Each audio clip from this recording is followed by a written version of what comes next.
Muy buenos días. Es un verdadero gusto poder participar en esta actividad. Muchísimas gracias por la invitación, Majid, y a los compañeros de CICE.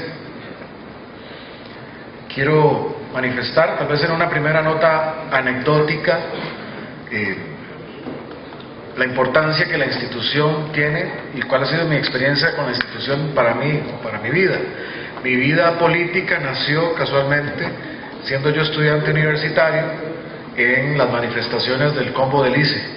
Esa fue la primera vez en que yo participé en política, siendo estudiante de comunicación y manifestándome, saliendo desde el Banco Nacional, bajando a la Fuente de la Hispanidad y llegando a la Asamblea Legislativa. Y para mí fue, como joven en aquel momento, muy impresionante ver cómo la manifestación de la universidad llegaba y chocaba con la manifestación del movimiento social que venía desde Avenida Central.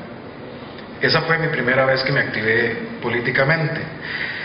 Y también recuerdo, más en caso del ICE, muchos paseos familiares de mi infancia. Mi tío, que es trabajador del ICE, y él creo que no lo recuerda, pero es mi padrino también, que es Guillermo Alvarado, geólogo, vulcanólogo. Siempre nos compartimos paseos y muchas veces íbamos a conocer infraestructura del ICE y uno quedaba muy maravillado por aquello. Lo mezclo con una tercera experiencia en gobierno, de esas memorias de niñez, de escuchar a los trabajadores del ICE enfrente de la Asamblea Legislativa cantar el himno del ICE, y luego, siendo ministro de Trabajo, escuchar a la Sinfónica Nacional interpretando el himno del ICE en la apertura de Reventazón. Es algo muy emocionante, fue muy emocionante para mí, porque tocó muchas dimensiones de mi vida. Hoy se disputa mucha gente cuál es la pertinencia de una institución como el Instituto Costarricense de Electricidad en Costa Rica para el siglo XXI. Quiero hablar entonces de dos retos grandes que tenemos como país y que están en el centro del desarrollo de nuestra nación y del mundo. Uno tiene que ver con la transformación energética de la humanidad y el cambio climático. Eso es un tema central en la humanidad. Y hoy Costa Rica, por sus características particulares, puede ser líder en el mundo. Yo lo he dicho, a nuestra generación, y como generación me refiero a quienes estamos vivos y tenemos poder de decisión ahora, a nuestra generación le corresponde hacer una contribución decisiva para que Costa Rica siga siendo un país excepcional. En el siglo antepasado tomamos decisiones que nos hicieron excepcionales, por ejemplo con la educación pública gratuita para niños y niñas, la abolición de la pena de muerte. En el siglo pasado también ya empezábamos en ciernes a dar pasos en esa dirección cuando tuvimos la tercera ciudad con iluminación eléctrica del mundo, cuando generamos un sistema de seguridad social solidario, cuando abolimos el ejército, cuando creamos un sistema de parques nacionales y zonas protegidas. Esas fueron las contribuciones de otra generación que hicieron este país excepcional. Pero nosotros tenemos que tener el valor de tomar esas decisiones excepcionales otra vez. Una es en materia energética. Y en materia energética, Costa Rica debe liderar al mundo en la descarbonización de la economía. Y lo debe hacer porque lo puede hacer. Porque lo puede hacer. Como nadie, Costa Rica, con su matriz eléctrica limpia, puede cambiar, por ejemplo, el consumo energético en la movilidad del país. Ustedes lo saben, 60% de nuestra movilidad es aún hidrocarburos, combustibles fósiles. Y ustedes saben que Acción Ciudadana recientemente empujó un proyecto que se aprobó para exonerar todo lo que son vehículos eléctricos. Y que el ICE, entiendo yo, está impulsando la contratación de 100 vehículos eléctricos para iniciar esa transformación. Pues bien, eso tenemos que hacerlo ya no con 100, sino con la flotilla del Estado, y apalancar la escala del Estado para hacer esa transformación energética, reducir nuestra huella de carbono y usar combustibles que son, o energía que es limpia, porque Costa Rica lo puede hacer. En Costa Rica hace sentido el transporte eléctrico y el híbrido enchufable, porque nuestra matriz ya es de por sí limpia. En otros países del mundo estaríamos enchufando vehículos eléctricos a una matriz de carbón o a una matriz de gas. Pero Costa Rica puede hacer eso. Yo también he dicho, porque lo he escuchado mucho recientemente, que Costa Rica es un país caro. Se nos dice a nosotros los candidatos, con los demás, Costa Rica es un país caro.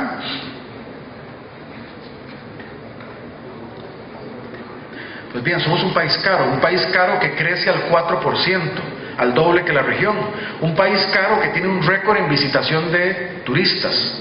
Un país caro que tiene récord de exportaciones y que tiene récord de ingresos de inversión extranjera en el último año, y que lo que piden las empresas extranjeras no es necesariamente exoneración de impuestos, no es necesariamente, aunque sí lo hacen, pero energía más barata. Lo que piden es recurso humano capacitado. Eso es lo que piden en el caso de Costa Rica. Nosotros debemos seguir la ruta de la excepcionalidad, y en el campo de la energía, y particularmente en la producción de energía eléctrica, el ICE está llamado a jugar y seguir jugando ese rol central. Y tenemos retos claves en esta materia. Uno, por ejemplo, todo lo que es generación distribuida. Los esquemas de generación distribuida que han avanzado en el último o con el nuevo reglamento, tenemos que seguir estudiando eso, porque al tiempo que tenemos que hacer esa generación no podemos perder un modelo que tiene más del 90 y, ustedes lo saben mejor, 98, 99% de cobertura de la población. Porque un desarrollo, la generación distribuida, si bien deseable, tiene que estar balanceada con un modelo solidario también eléctrico. Yo lo viví cuando desarrollamos en el sector social del gobierno el índice de pobreza multidimensional. Casi todos los países, como parte de unas variables de pobreza multidimensional, medían acceso a electricidad. En el caso de Costa Rica no tenía sentido medir eso, porque ya era casi el universo de la población la que tenía acceso. No era una variable considerada sensible para medir pobreza multidimensional, cuando otros países del mundo lo eran. Eso habla bien de nuestro modelo. Y si bien los esquemas de generación distribuida tienen ventajas y están siendo puestas a consideración en nuestro esquema actual, sobre todo con los esquemas fotovoltaicos o incluso de otros tipos de generación, tenemos que avanzar en esa materia, pero hacerlo de una manera balanceada, y eso el ICE tiene un rol central en esa materia, y así es como yo lo veo. Porque también tenemos que balancear la discusión con la garantía del suministro energético, tanto con la energía despachable como con la firmeza, la discusión de la firmeza de la energía. Y en tanto no resolvamos el almacenaje de muchas de las nuevas tecnologías, esa va a ser una discusión en Costa Rica, en la cual tenemos que poner lo técnico de primero. Hablamos, y en el debate público es muy appealing, muy sexy hablar de la generación de energía eólica, fotovoltaica y otras, pero si no tenemos en consideración la firmeza de la energía o la capacidad para hacerlo despachable, pues no estaríamos siendo responsables en eso. Yo también he planteado que como país no debemos, por un tema de marca país y congruencia, no debemos avanzar con la exploración petrolera, y así lo he planteado. Y congruente con nuestros compromisos en el Acuerdo de París reciente, nuestra posición es tampoco avanzar con una matriz de gas. ¿Por qué? Porque para nuestro punto de vista, en el camino que lleva la humanidad hacia energías sostenibles, una matriz de gas, si bien podría tener algunos beneficios económicos, sería un retroceso en esa materia. Y nosotros tenemos que competir siendo excepcionales y no convirtiéndonos en la norma. Somos un país de 5 millones de habitantes. Su ventaja competitiva es la excepcionalidad. Y ahora al finalizar quiero hablarles un poco de esa materia en una reflexión más política. Entonces, el sector energético está en el centro de nuestro plan de gobierno en materia de competitividad, en materia ambiental, y el ICE tiene un rol central en eso, y ustedes también conocen nuestra posición en la materia de no avanzar en o mantener el marco jurídico que hay en el sector eléctrico, no avanzar en apertura o el proyecto que maneja liberación de la unidad, para ser más sencillos. Otro de los grandes retos de la humanidad, del país, y en el caso de la institución, tiene que ver con todo el tema de las infocomunicaciones, telecomunicaciones, acceso a internet, acceso a la información. Hoy en día, más que el ingreso incluso, lo que determina la inclusión social en una sociedad es el acceso a la información, a la tecnología y el conocimiento. Para mí esta estadística que les comparto es central. En Costa Rica, 2 de cada 5 jóvenes que entran a la secundaria, o más bien que están en edad de estar en secundaria, no lo están. 40% de nuestros jóvenes no están en la secundaria. 70% de las personas desempleadas no tienen el nivel de secundaria y 70% son jóvenes. Y 20% de la población en pobreza que hoy tenemos tiene baja escolaridad. Y también está correlacionada con un acceso a internet de menos del 40%. Es decir, nuestra población está segmentada en cuanto a eso. Nivel educativo, acceso a la comunicación, acceso a las oportunidades. Esa es la gran oportunidad de Costa Rica, la inclusión social. Nosotros tenemos en nuestros 5 millones de habitantes nuestro principal recurso, que es el recurso humano, es el talento humano. Y ahí tiene que ir nuestra apuesta. No es casual que las grandes instituciones en Costa Rica sean el MEP, con 80,000 funcionarios, poco más, y la que tiene más inversión, la Caja Costarricense del Seguro Social, con 55,000 funcionarios y cerca del 6% del PIB, la Fuerza Pública, por un tema de seguridad, y el ICE, con aproximadamente 13,000 funcionarios. Ustedes me corregirán en esa materia. Esas son las 4 instituciones de mayor músculo del país. Y si ustedes se fijan, están alineadas con los principales elementos de desarrollo humano: educación, salud, seguridad, energía, conocimiento, telecomunicaciones y infocomunicaciones. Por eso hay que defender el Estado Social de Derecho. Y no solo defenderlo, hacerlo más eficiente para que podamos desarrollar esta sociedad.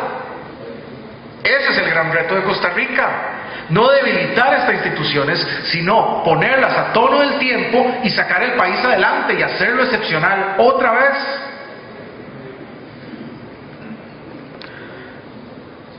En eso también veo un rol central del ICE, generando nuevos negocios, trabajando los temas de la infraestructura en infocomunicaciones. Hoy, y lo hemos visto en los temas de Fonatel, y sabemos que hay temas de la contratación administrativa que han hecho difícil la ejecución de muchos de los proyectos de Fonatel, pero eso es lo que permitirá que los 6,000 centros educativos del país, no importa si son urbanos, si son rurales, tengan el acceso a las oportunidades, que es el conocimiento. Una variable que es clave: un centro educativo, solo por tener acceso a banda ancha, solo con esa variable, reduce la exclusión educativa. O sea, menos chicos salen de las aulas solo por tener acceso a internet. Por eso creemos que es una labor central que debe llevarse adelante, y creemos que lo debe hacer el ICE. Siendo el candidato del partido de gobierno, no voy a tener empacho en señalar lo que se ha hecho bien, como reducir la pobreza, que se ha hecho bien, como ampliar la infraestructura educativa, que se ha hecho de manera acelerada, o la infraestructura en acueductos. Lo que les decía, ampliar el número de vuelos turísticos y el récord de visitación, o el récord de exportaciones, cuando en teoría íbamos a hacer un gobierno, algunos decían que traía inestabilidad. Veníamos de la segunda inflación más alta de América Latina, solo superados por Venezuela. Hoy tenemos la segunda inflación más baja, solo superados por Suiza.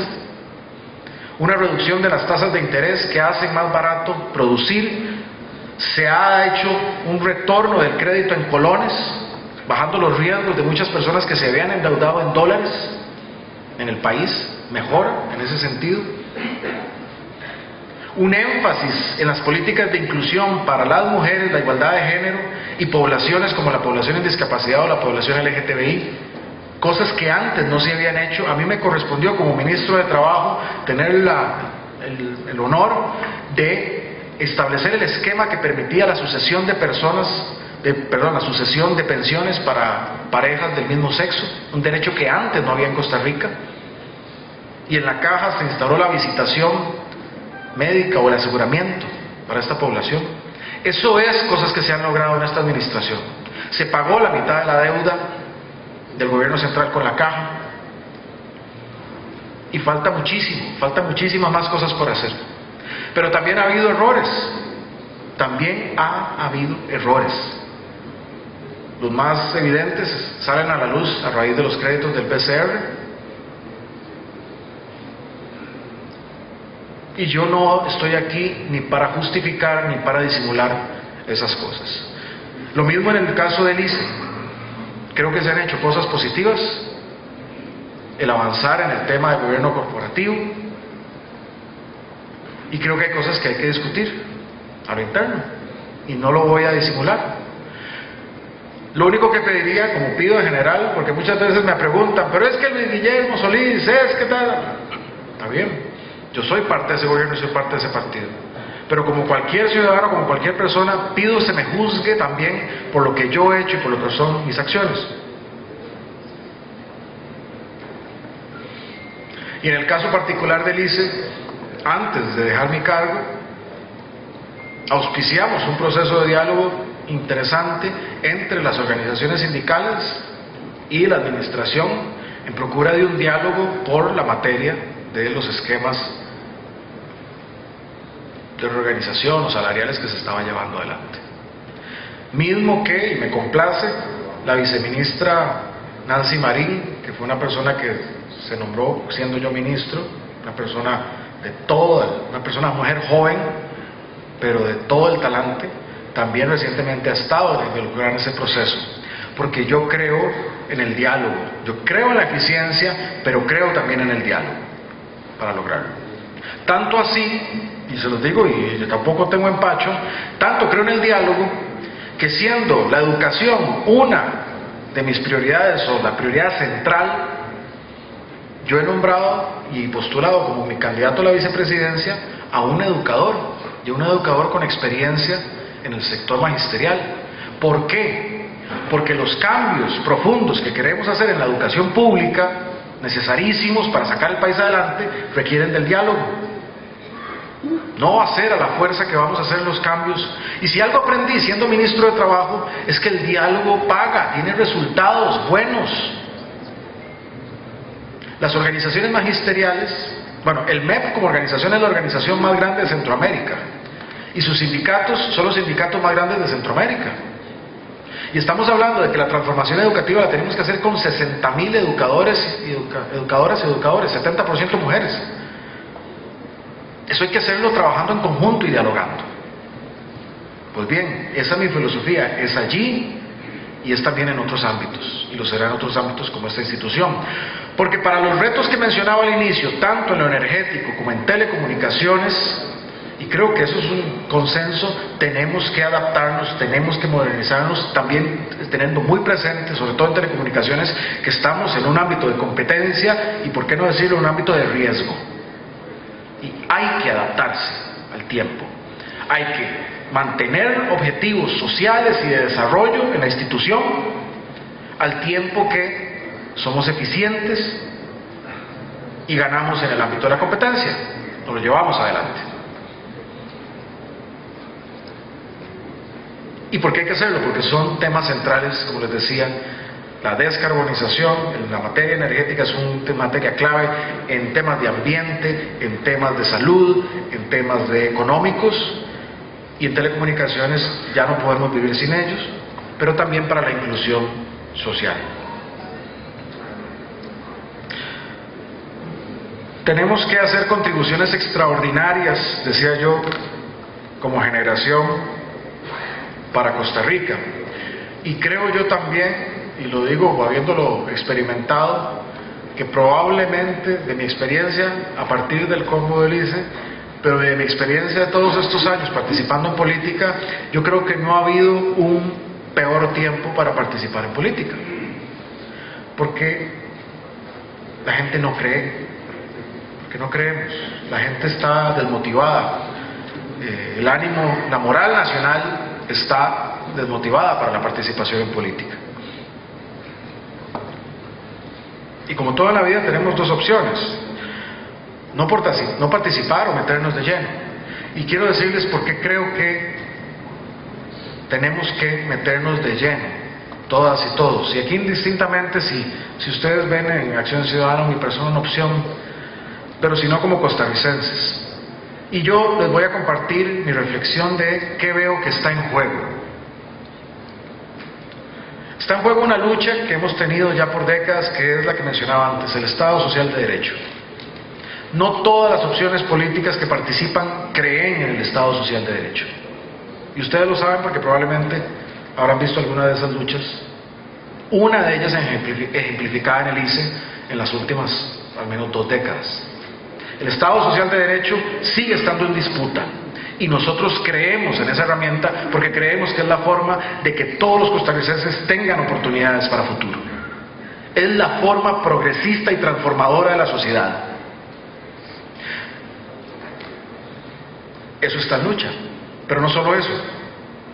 Está en pugna y está en juego nuestra estabilidad macroeconómica.